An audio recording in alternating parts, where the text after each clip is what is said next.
মহান আল্লাহ তাআলার আলিশান দরবারে লাখো কোটি শুকর ও সুজুদ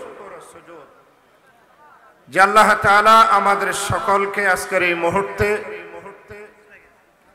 কুরআনুল কারীমের নিসবতে উলামায়ে কেরামের সোহবতে জান্নাতি বাগানে আসার বসার আলোচনা রাখার শ্রবণ করবার নিমিত্তে আমাদেরকে মঞ্জুর করেছেন। সে মহিয়ান গরিয়ান রবের আলিশান দরবারে কৃতজ্ঞতা আদায়ের লক্ষ্যে আল্লাহ তাআলার দেওয়া কণ্ঠে জবান খুলে আমরা সকলে একবার পড়ে নিই আলহামদুলিল্লাহ। অসংখ্য অগণিত দরুদ ও সালাম বর্ষিত হোক আমাদের প্যারা নবী বিশ্ব নবী জনাবে মুহাম্মদুর রাসূলুল্লাহ সাল্লাল্লাহু আলাইহি ওয়াসাল্লামের প্রতি। মহতারাম উপস্থিতি, আমি আপনাদেরকে অনুরোধ করব, আজকের পোস্টারে আমার কিন্তু নাম নেই, কি বলেন আছে? আমি এখানে আসব এসার সময় আমি কল্পনা করিনি।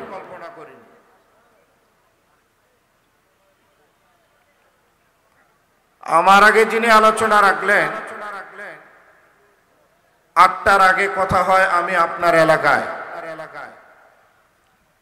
তো আমি বললাম আপনি আমার এলাকায় আসছেন, আগে তো জানতাম না, প্রোগ্রাম কোথায়? বললেন মকরমপুর। তখন আমার মাথায় অলরেডি একটা মকর খেয়ে ফেলছে যে মকরমপুর রোজার আগেই মকর খেয়েছিল। নামাজ যখন শেষ করলাম এরপরে সভাপতি সাহেবের সাথেও কথা হলো যে আপনাকে একটু আসতে হবে। আমি বললাম কারণ কি? কারণ একটা, আজকের যে প্রধান আলোচক ভাইরাল বক্তা তার আসতে একটু দেরি হবে, এই সুযোগে আপনাকে কিছু সময় দিতে হবে। তার মানে আপনারা নিশ্চিত যে উনি আসতেছেন, উনি আসলেই আমি আপনাদের থেকে বিদায় নিব। এই জন্য অনুরোধ করব, যারা আজকের এই মাহফিলকে সুন্দর করবার লক্ষ্যে কোরআন বুঝার জন্য মানার উদ্দেশ্যে আমরা যারা আসছি সকলকে অনুরোধ করব কেউ দাঁড়িয়ে না থাকে, একবারে আমরা বসে যাই। রোডে দোকান পাটে যারা আমরা গল্প করতেছি, সময় আমাদের হাতে একেবারে কম। এই বিশাল জনসমুদ্রে আপনারা খেয়াল করতেছেন স্টেজে প্রায় ওলামায়ে কেরাম। আমি আপনাদের একবারে পরিচিত মুখ, নতুন কোনো আলোচনা ডেলিভারি দেওয়ার জন্য আমি আজকে আসি নাই। পুরাতন কিছু কথা শুনিয়ে সময়টাকে পাস করব। শুনতে রাজি আছেন কারা কারা? একটা হাত তুলে জাগিয়ে দেখান। লিল্লাহে তাকবীর, নারায়ে তাকবীর। আল্লাহ তুমি আমাদের সবাইকে কবুল করো। মহতারাম উপস্থিতি, দল মত নির্বিশেষে সামিয়ানার নিচে বাহিরে আমরা যারা আছি, আমরা যে এক আল্লাহর বান্দা, এতে কি আমরা সকলে একমত? কারা কারা একমত? ডান হাত। আমরা যে শ্রেষ্ঠ নবীর শ্রেষ্ঠ উম্মত, এতেও কি আপনারা একমত? কারণ আশপাশ কোন ইহুদি আছে, নাসারা আছে, অন্য অন্য ধর্মের থাকতে পারে, কি বলেন? থাকতে পারে। আমরা যারা আজকের এই মঞ্চে বসা, আপনারা যারা সামিয়ানার নিচে বসা, চাতক পাখির ন্যায় ওলামায়ে কেরামের মূল্যবান কথা শুনবার জন্য আপনারা বসে আছেন। একটা কথা আমি আপনাদেরকে স্মরণ করিয়ে দিই, আমরা এক সময় ছিলাম না, এখন আছি, আগামী একদিনে আমরা কেউ, কি বলেন, কেউ থাকবো। এই চেয়ারে যারা বসে আছেন আপনারা থাকবেন, স্টেজে যারা আছে থাকবে, প্রধান অতিথি থাকবেন, আমি যে আলোচনা করছি আমি থাকবো। এই মাইকে আমরা যারা কথা বলছি, এই মাইকে একদিন ঘোষণা হবে অমুক হুজুর দুনিয়া থেকে বিদায়। আসলাম আর গেলাম, এটার নাম জীবন না। কোথা থেকে আসলাম, কোথায় আসি, কোথায় যাব, এই তিনটা কথা প্রত্যেকের বুঝে আমল করবার দরকার আছে না নাই? তাহলে আমরা সকলে একমত, আমরা ছিলাম না, এখন আছি, একদিনে আমরা কেউ থাকবো না। আল্লাহ তাআলা এই জমিনে আপনাকে এবং আমাকে আল্লাহ তাআলা খলিফা করে পাঠিয়েছেন। কুরআনুল কারীম সূরাতুল বাকারার 30 নম্বর আয়াত আল্লাহ তাআলা বলেন, ওয়া ইয ক্বালা রাব্বুকা লিল মালাইকাতি ইন্নী জাইলুন ফিল আরদি খলিফা قالوا أتجعل فيها من يفسد فيها ويسفك الدماء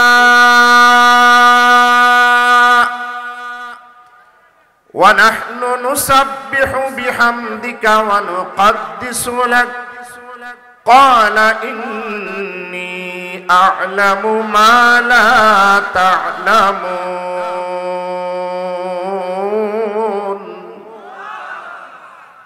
আল্লাহ রাব্বুল আলামিন বলেন, হে রাসূল স্মরণ করুন ওই সময়কে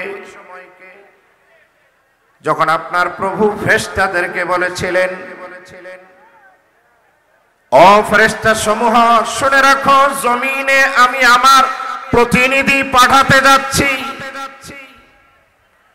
সকল ফেরেশতাগুলো একসাথে বলেছেন, ওগো প্রভু, জমিনে এমন কাউকে খলিফা বানাবেন যারা জমিনে যাওয়ার পরে ফিতনা ফাসাদ করবে, মারামারি করবে, রক্ত ঝরাবে। খলিফা বানিয়ে যদি আপনার উদ্দেশ্য হয় আপনার প্রশংসার গান গাওয়া, আপনার বড়াইতের বয়ান পড়া, আপনার প্রশংসা করা, আপনার বুজুর্গের কথাগুলো জমিনে বলা, তাহলে আমরা ফেরেশতারাই আপনার প্রশংসা, আপনার বুজুর্গি, আপনার বড়াইতের কথাগুলো বলার জন্য আমরা প্রস্তুত। নতুন করে কাউকে জমিনে পাঠাবার প্রয়োজন নাই। ফেরেশতাদের এই কথার জবাবে আল্লাহ বলেন, নিশ্চয়ই আমি যাহা জানি তোমরা তাহা জানো না।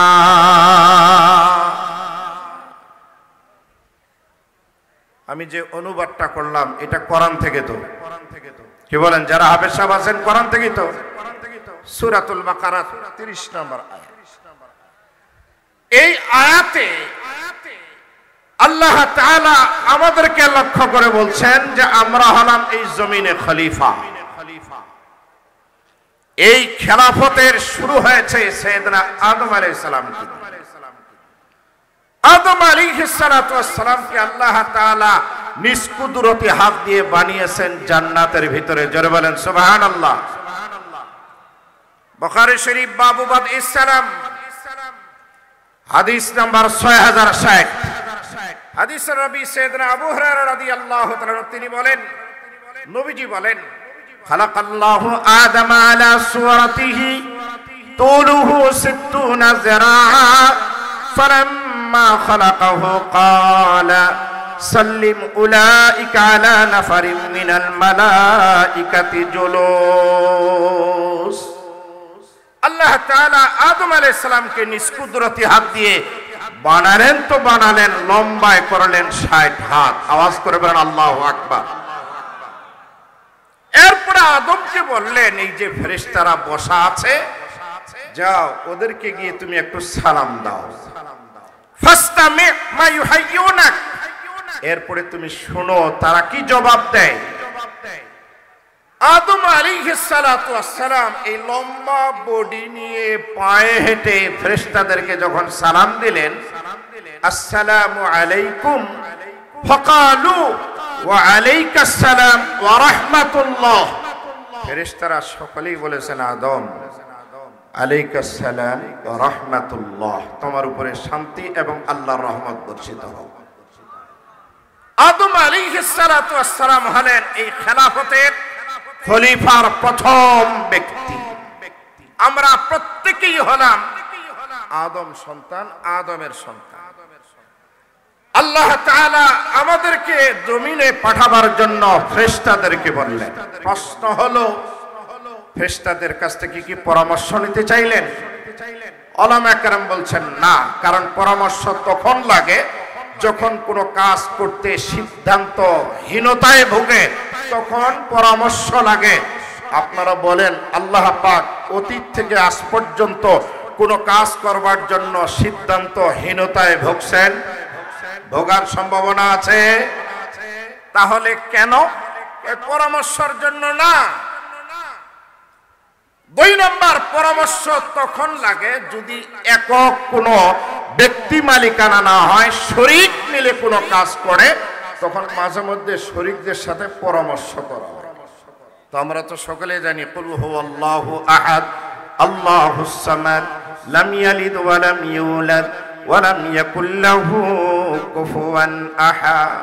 আল্লাহ হলেন একক, ওয়াহদাহু লা শারীকা লাহ। আসমান জমিন সৃষ্টিতে তার কোনো অংশীদারিত্ব করবার মতো কোনো পার্টনার আল্লাহর প্রয়োজন পড়ে নাই, আগামী দিনও পড়বে আল্লাহ। তাহলে কেন তাদেরকে বললেন? ওলামায়ে কেরাম লিখেছেন নিছক অবগত করবার জন্য। দেখি ফেরেশতারা কি বলে। ফেরেশতারা বলেছিলেন আল্লাহ জমিন আপনি খলিফা পাঠাবেন। আরবি শব্দ হলো খলিফা, খেলাফত থেকে প্রতিনিধিত্ব করা। প্রধান অতিথি আসছেন, না আসলে তার পক্ষ থেকে কেউ আসতো। প্রধান বক্তা আসছেন, আসবেন, তিনি না আসলে তার পক্ষ থেকে কেউ আসতো। এটাকে বলা হয় খলিফা।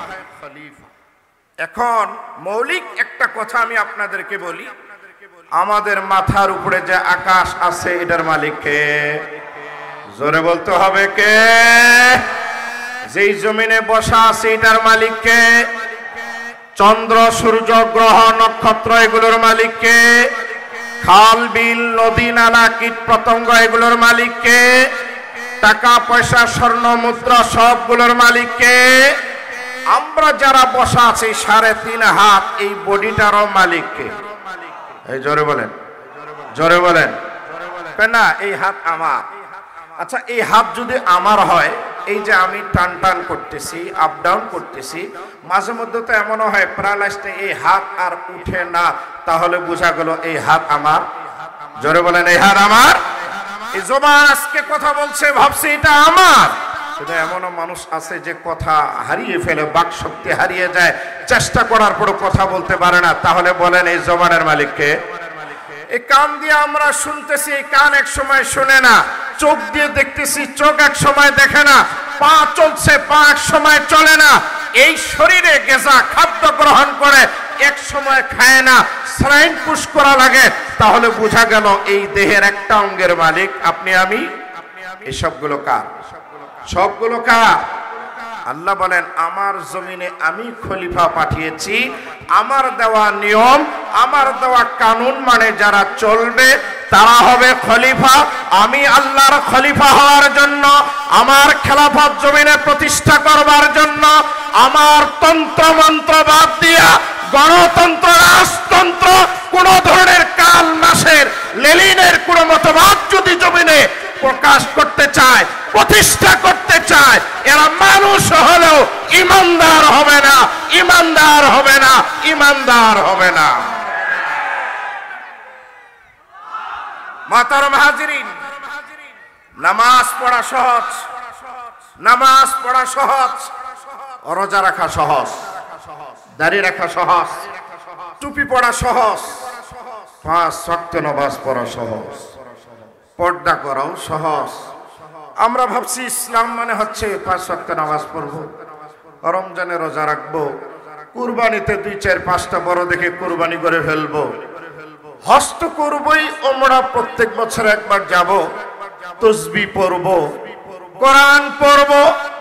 এতটুকুই ইসলাম মনে করতেছি, এতটুকুই আমরা খেলাফতের দায়িত্ব মনে করতেছি। আমি বলি এতটুকু দিয়ে একজন আসল খলিফা হতে পারে না।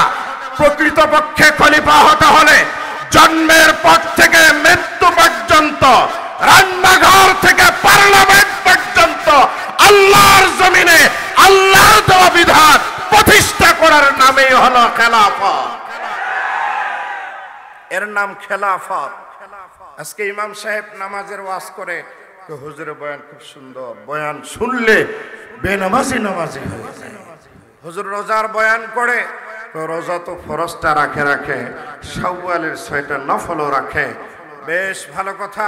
ওই ইমাম সাহেবই যদি আবার বলে খেলাফত প্রতিষ্ঠা করবার জন্য ইলেকশনে আসতে হবে, মার্কা নিয়ে দাঁড়াতে হবে কোরআন সুন্নাহর পক্ষে। এবার ভোট নেওয়ার জন্য ইমাম সাহেব যদি রাস্তায় রাস্তায় ঘোরে, তখন ওই মানুষগুলি আবার বলবে হুজুর একদিন ভালো ছিল, এখন থেকে দেখে রাজনীতিও করা শুরু করে দিয়েছে। বলে কি বলে না? জোরে বলেন, বলে কি বলবে না? রেদওয়ানুল্লাহ সাহেব কয় অনেক মুসল্লি হয়, আলোচনা ভালো। আজকেই যদি রেদওয়ান সাহেব কোন একটা মার্কা নিয়ে দাঁড়ায়, দেখবেন ডানে মামে অনেক ভাইরা এই রেদওয়ান সাহেবের বিরুদ্ধে স্লোগান দিবে, একদিন ভালো ছিল এখন আর ভালো নাই, দুনিয়া ঢুকে গেছে। কথা বলেন, কথা বলেন। আপনারা কি মনে করছেন রাসূলুল্লাহ শুধু মসজিদের ইমাম ছিলেন, তাই না? উনি শুধু ওনার স্ত্রীদের আদর্শবান একজন স্বামী ছিলেন, তাই না? উনি শুধু তসবিহ পড়তেন, তিন চিল্লা দিতেন, সাল দিতেন, মাদ্রাসায় পড়াতেন, এতটুকু মনে হয় নবীজির কাজ ছিল। জুমা জামাত জানাজা পড়াতেন, এতটুকু মনে হয় কাজ ছিল। এই যুবকেরা, গায়ে যদি রক্ত থাকে, খোদার শপথ দিয়ে বলছি, যেই হাতে তসবিহ প্রয়োজনে ফিলিস্তিনের গাজার মুসলমানদেরকে তাদের স্বাধীনতা রক্ষা করবার জন্য হাতে কলম থাকবে, আরেক হাতে অস্ত্র আমরা তুলে নিব। কারা কারা রাজি দাঁড়িয়ে লিল্লাহে তাকবীর, নারায়ে তাকবীর।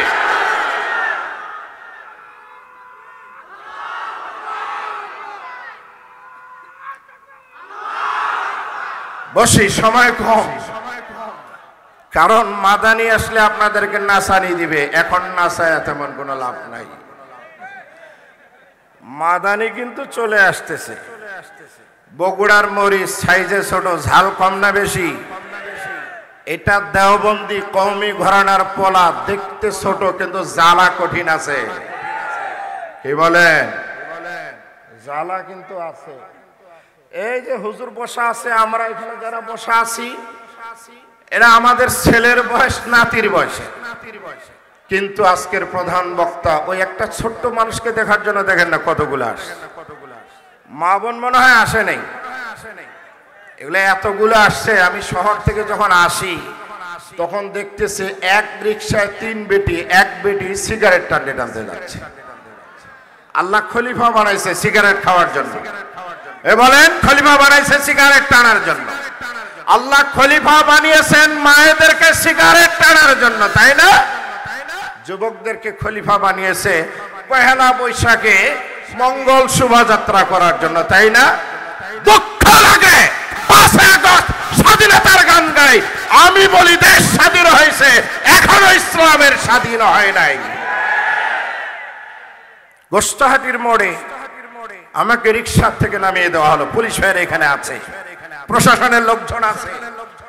আমি যখন আসি তখন আমার দিক তাকায়, আমি বললাম যে এটা মাদানি না, মাদানি আসিতেছে।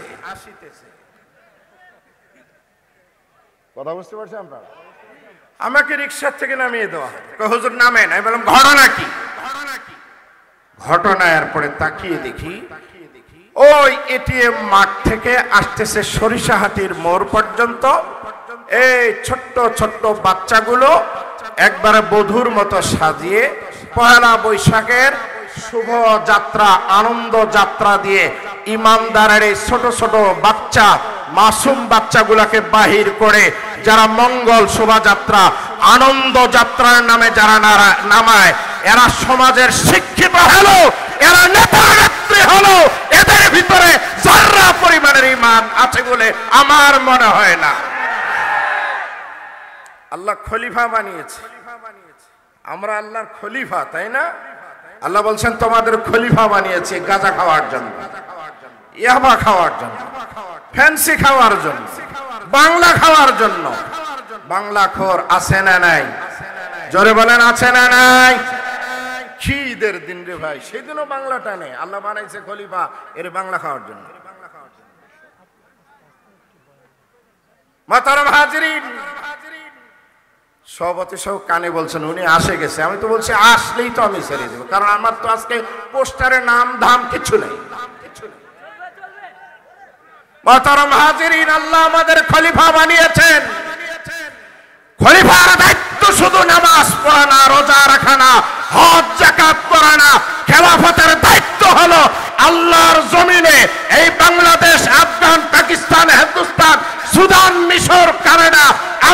চাই না, যুবকদের আওয়াজ হবে।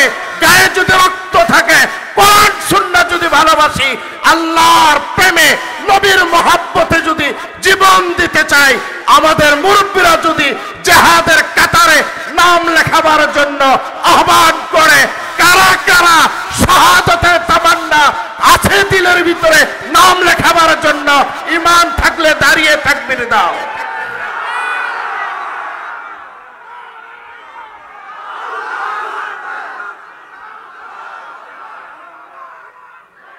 বসেন বসেন।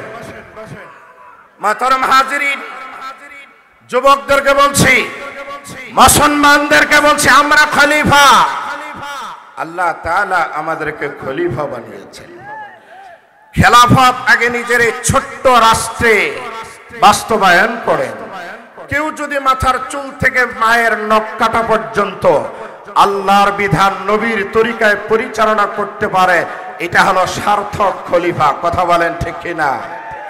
আগে নিজের ভিতরে দিন প্রতিষ্ঠা করেন, নিজের ভিতরে কোরআন সুন্নাহর বাস্তবায়ন করেন। যুবকদেরকে বলছি, চুল কাটতে গিয়া তোমরা হেয়ার স্টাইলের দিকে তাকাও। নেইমারের কাটটা কি রকম, মেসির কাটটা কি রকম, সালমানের কাটটা কি রকম না, চুলটাও ইসলামের ভিতরে ঢোকাও। মস্তা রাখতে গিয়ে মসলম্বা করে দাড়ি তারায়, মোচারু উম্মত আছে না নাই? এগুলো হলো মোচারু। মস্তারে ছোট করো, দাড়িটারে বড় করো। পোশাক যখন লাগাবা, ইসলামী আদর্শের পোশাক গায়ে লাগাও। কোরআন কি বলে, সুন্নাহ কি বলে, তন্ত্র মন্ত্র আমরা স্বাধীনতার পর দেখছি। এখন আমরা কোরআন সুন্নাহ দেখতে চাই।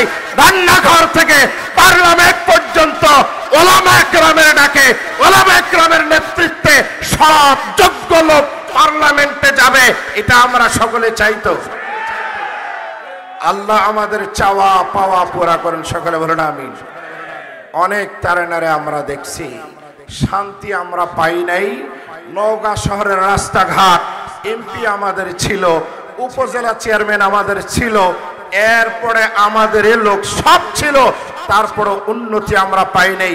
আল্লাহর শপথ দিয়ে বলি, কোরআনের ছোঁয়া না লাগা পর্যন্ত চুরি, ডাকাতি, জেনা, ব্যভিচার, খুন, খারাপি, ঠকানো, নির্যাতন আপনার আমার থেকে কখনো বিদায় নিবে না। আমরা যারা খলিফা, আল্লাহ আমাদের খলিফা বানিয়েছেন। আগে নিজের 3.5 হাত বডিতে খেলাফত প্রতিষ্ঠা করি।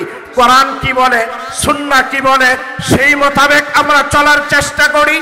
এরপরে যদি খেলাফতের দায়িত্ব আমি আমার পরিবারে, আমার ছেলে, আমার মেয়ে, আমার পরিবারকে যদি ইসলামের দাওয়াত দিয়া নামাজ, রোজা, হজ, যাকাত, পর্দা, হালাল হারাম, জায়েজ না জায়েজ আল্লাহ রাসূল চেনাই, আমার পরিবার যখন প্রতিষ্ঠা হয়ে যাবে, আমার সমাজে ধাপ দিব। সমাজ যখন প্রতিষ্ঠা হবে, আমার দেশ প্রতিষ্ঠা হবে। দেশ যখন হবে, আফগানিস্তানের মোল্লারা পাগড়ি দিয়ে দেশ চালায়, সকলেই তো তখন চুলকানি শুরু হয়েছিল।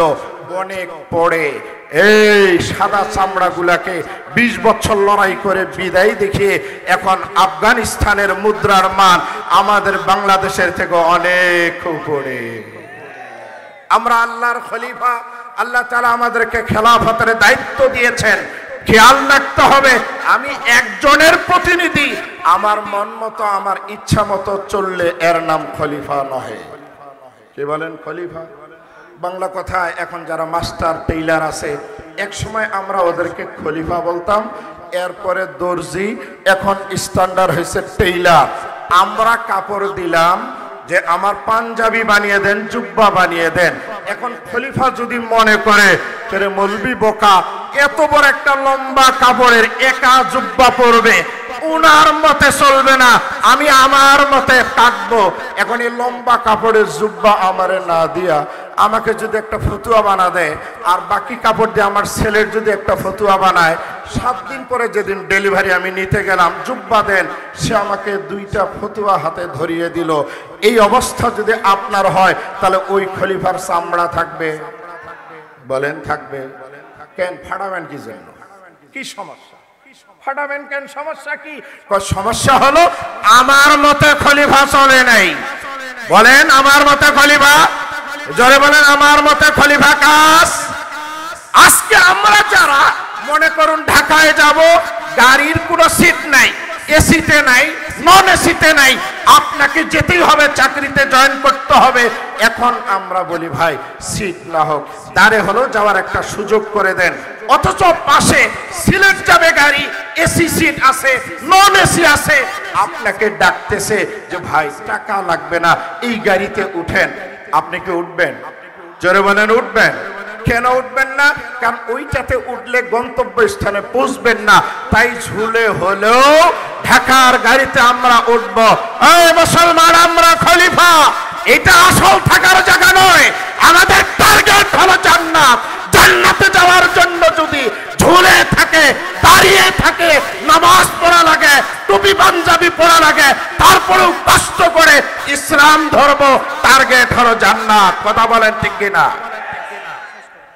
মোহতারাম হাজির, প্রধান বক্তা এসে গেছেন। দ্বিতীয়টার আমি বললাম না, আমরা যারা সুদঘুষ জানাবে বিচারে দ্বিতীয় গাড়িতে উঠছি, গন্তব্য হলো জাহান্নাম। আল্লাহ আমাদের সবাইকে হেফাজত করেন, সকলে বলেন আমিন। ওয়া আখিরু দাওয়ানা আনিল হামদুলিল্লাহি রাব্বিল আলামিন।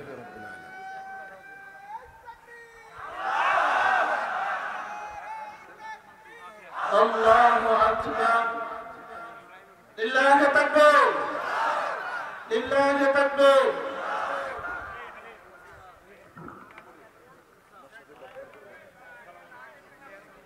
আলহামদুলিল্লাহ, শুকরিয়া হযরত। গুরুত্বপূর্ণ সংক্ষিপ্ত সময়ে কোরআন এবং হাদিস থেকে গুরুত্বপূর্ণ আলোচনা করলেন। বিগত সময় ধরে আমরা অনেক কোরআন এবং হাদিসের আলোচনা শুনলাম। এ পর্যায়ে